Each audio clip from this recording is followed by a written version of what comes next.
Well, welcome everyone. Thank you so much for joining us here for another episode of Secret Jews, Uncovering Hidden Jewish Traditions. Today's episode is Hidden Hebrew words and phrases buried in the, and I hope I pronounced this correctly, Calabria dialect. Well, let's go ahead and give our sponsors their due. First, we have the wonderful documentary Secret Jews of Calabria, uncovering Jewish traditions hidden for over 500 years. To find out how to get your copy or even have your group or organization host a viewing, simply visit RabbiBarbara.com and you will find out more about that. I'm sure you'll hear a little bit about it right on this episode. And Carl Perkal of IbexMotion, documentary film as a key to our past and our future. You can always contact Carl at cperkal, P-E-R-K-A-L, at netvision.net.il. Rabbi Barbara Aiello, Italy's first woman rabbi, and find out more about all the wonderful services that Rabbi offers by visiting RabbiBarbara.com. And the William David Company, we're actually the proud producers of this series, The Secret Jews. And to find out more about the different services that we offer, we are your business marketing solutions. You can visit WilliamDavidCompany.com.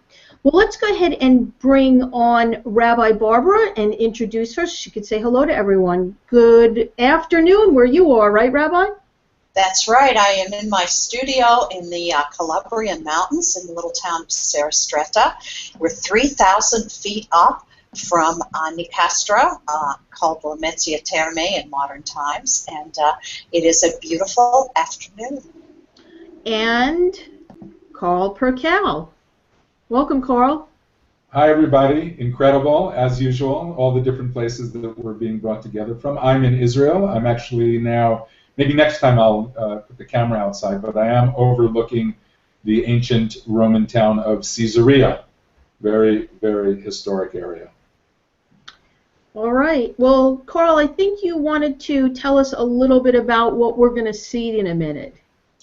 I will, and I know I have to be brief. That one of the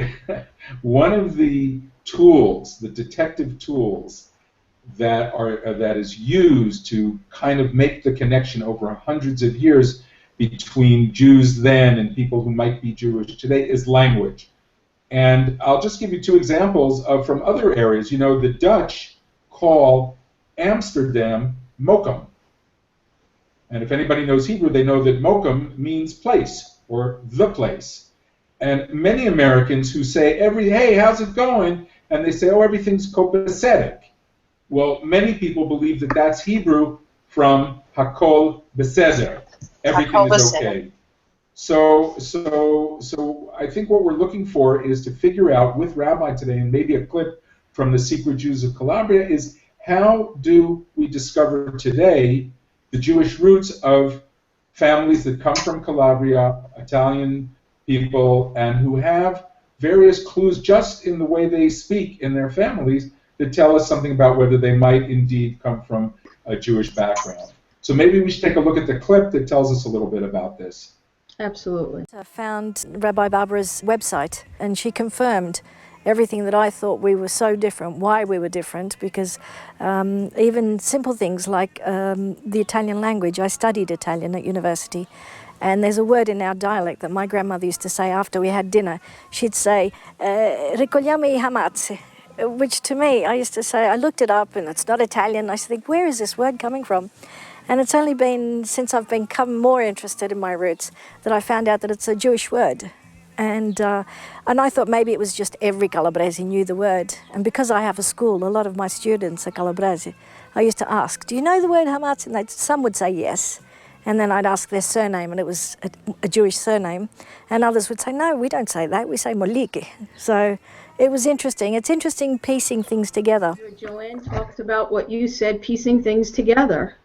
So what, Rabbi, I didn't quite get that. She uses a word maliki, and she says a word that kind of sounds like chametz, the things we're not supposed to eat on Passover. So what's going on here? Well, finding Joanne was a special blessing. And because Joanne is an expert in the Italian language and also the dialects in these mountain villages, and she would speak of her family experiences, and also she would encourage her students to talk about the special words that their family used. And the difference between moliki and chametz is very interesting, and I want to talk a little bit more about that today.